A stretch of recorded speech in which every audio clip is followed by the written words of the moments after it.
El físico utilizó su imaginación en lugar de las matemáticas para elaborar su mítica ecuación Turday, November 9, 2017 por Miguel Waldrop. La teoría de la relatividad de Albert Einstein es famosa por su predicción de fenómenos bastante extraños pero reales, como el envejecimiento más lento de los astronautas respecto a las personas que vivimos en la Tierra y el cambio en la forma de los objetos a altas velocidades. La verdad es que si tienes una copia del artículo original de Einstein de 1905 sobre la relatividad, es de lectura fácil. El texto es sencillo y claro y sus ecuaciones son, en su mayoría, álgebra, nada que presente un problema para un estudiante de instituto. Eso se debe a que el objetivo de Einstein nunca fue elaborar una estrafalaria teoría matemática. Le gustaba pensar de forma visual, creando experimentos en su mente e intentando solucionarlos en su cabeza hasta poder ver las ideas y los principios físicos con una claridad cristalina. A continuación te explicamos cómo Einstein comenzó sus experimentos mentales con solo 16 años y cómo esto le llevó finalmente a crear la ecuación más revolucionaria de la física moderna. 1895, persiguiendo un rayo de luz. Para entonces, el desprecio mal disimulado de Einstein por los métodos educativos rígidos y autoritarios de su Alemania natal ya le había supuesto la expulsión del equivalente actual de instituto, por ello se mudó a Zúrich con la esperanza de asistir a la Escuela Politécnica Federal, ETH. Sin embargo, Einstein decidió que primero asistiría durante un año a una escuela en Aarau, una ciudad cercana, para prepararse. La institución hacía hincapié en métodos vanguardistas como el pensamiento independiente y la visualización de conceptos. En ese entorno feliz, pronto empezó a preguntarse cómo sería correr junto a un rayo de luz. Einstein ya había aprendido en la clase de física que era un rayo de luz, una serie de campos eléctricos y magnéticos oscilantes que se mueven a 299.792 metros por segundo, la medida de la velocidad de la luz. Si corriera junto a un rayo de luz a esa velocidad, razonaba Einstein, podría ser capaz de observar una serie de campos magnéticos y eléctricos oscilantes justo a su lado, que en el espacio serían aparentemente estáticos. Pero eso era imposible. Para empezar, dichos campos estáticos violarían las ecuaciones de Maxwell, las leyes matemáticas que codificaban todo aquello que conocían los físicos del momento sobre la electricidad, el magnetismo y la luz. Las leyes eran, y son, bastante estrictas. Cualquier onda en los campos tiene que moverse a la velocidad de la luz y no puede permanecer estática, sin excepciones.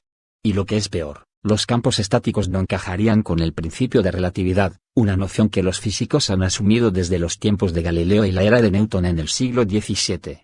Básicamente, la relatividad afirmaba que las leyes de la física no podían depender de la velocidad a la que te movieras, todo lo que podías medir era la velocidad de un objeto en relación a otro.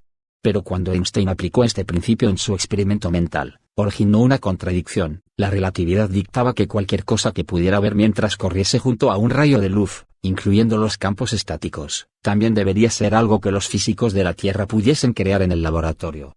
Pero nunca se había observado algo así. Einstein dio vueltas a este problema durante otros 10 años, durante sus años de universitario en la ETH tras mudarse a Berna, capital de Suiza, donde se convirtió en examinador en la oficina de patentes suiza. Allí fue donde consiguió resolver la paradoja de una vez por todas.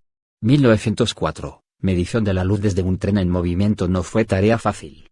Einstein puso a prueba todas las soluciones en las que pudo pensar, pero nada funcionaba. Empujado por la desesperación, empezó a pensar en una noción simple pero radical. Las ecuaciones de Maxwell funcionan para todo, pensó, pero quizá la velocidad de la luz siempre haya sido constante. En otras palabras, cuando ves pasar volando un rayo de luz, no importa si su fuente se mueve hacia ti, se aleja de ti o se desplaza hacia un lado, ni tampoco importaría la rapidez a la que se mueve dicha fuente. Siempre medirías la velocidad del rayo a 299.792 metros por segundo. Entre otras cosas, eso significaba que Einstein jamás podría ver campos estáticos oscilantes, porque nunca podría atrapar ese rayo de luz. Esta era la única forma en la que Einstein podía reconciliar las ecuaciones de Maxwell con el principio de relatividad. Aún así, en un principio parecía que su solución tenía un gravísimo defecto.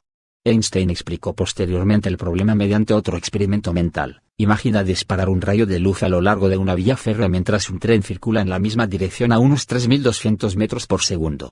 Más genius, la teoría de la relatividad explicada por el propio Einstein. Alguien que esté junto a las vías mediría la velocidad del rayo de luz mediante el número estándar, 299.792 metros por segundo. Si la velocidad de la luz no fuera constante, las ecuaciones de Maxwell tendrían que funcionar de forma diferente dentro del vagón de tren y se habría violado el principio de relatividad, concluyó Einstein. Esta aparente contradicción dejó a Einstein devanándose los sesos durante casi un año. Más adelante, en una hermosa mañana de mayo de 1905, se dirigía al trabajo con su mejor amigo, Michel Eveso, ingeniero al que conocía desde sus días como estudiante en Zúrich. Ambos estaban debatiendo el dilema de Einstein, algo que hacían con frecuencia. Y de repente, Einstein vio la solución. Trabajó toda la noche y cuando se volvieron a ver la mañana siguiente, Einstein le dijo a Eveso: gracias. He resuelto completamente el problema. Noticia relacionada: la ciencia da la razón a Einstein. Otra vez mayo de 1905, un rayo alcanza un tren en movimiento. La revelación de Einstein consistía en que los observadores en movimiento relativo experimentan el tiempo de forma diferente. Es perfectamente posible que dos acontecimientos tengan lugar de forma simultánea desde la perspectiva de un observador, pero que ocurran en momentos diferentes desde la perspectiva del otro. Y ambos observadores estarían en lo cierto. Einstein ilustraría posteriormente este argumento mediante otro experimento mental. Imagina que de nuevo tienes un observador que está junto a las vías mientras pasa el tren. Pero este momento, un rayo alcanza el primer y último vagón justo cuando pasa frente a él el vagón central del tren. Debido a que ambos impactos ocurren a la misma distancia del observador, su luz llega al ojo al mismo tiempo. Así que este observador puede afirmar sin equivocarse que ambos han sucedido de manera simultánea. Mientras tanto, el otro observador está sentado en el punto medio exacto de este tren. Desde su perspectiva, la luz de ambos impactos también tiene que viajar la misma distancia, y del mismo modo medirá la velocidad de la luz como igual en ambas direcciones.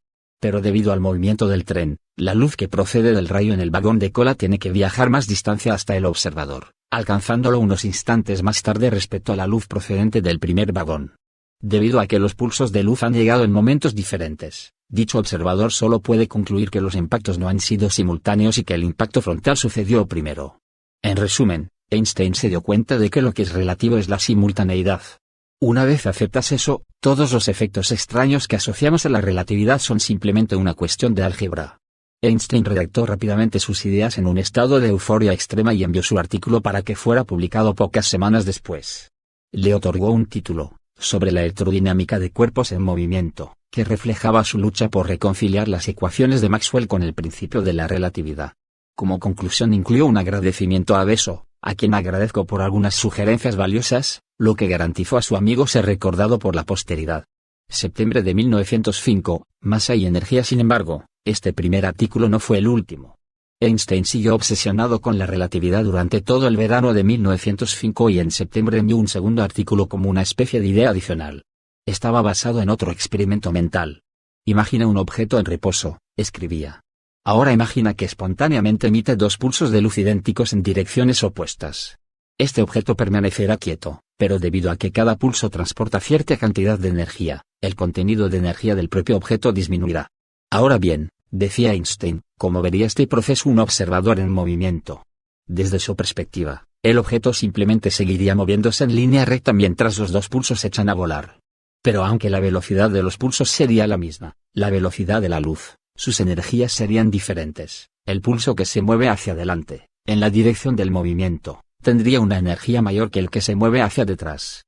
Mediante fórmulas algebraicas, Einstein demostró que para que todo esto fuera coherente, el objeto no solo tiene que perder energía cuando emite estos pulsos de luz, sino que también tendría que perder un poco de masa. O, en otras palabras, la masa y la energía son intercambiables. Einstein escribió una ecuación en la que relacionaba ambos conceptos. Empleando la notación actual, que abrevia la velocidad de la luz mediante la letra c, creó la que probablemente sea la ecuación más famosa de la historia, E igual mc2.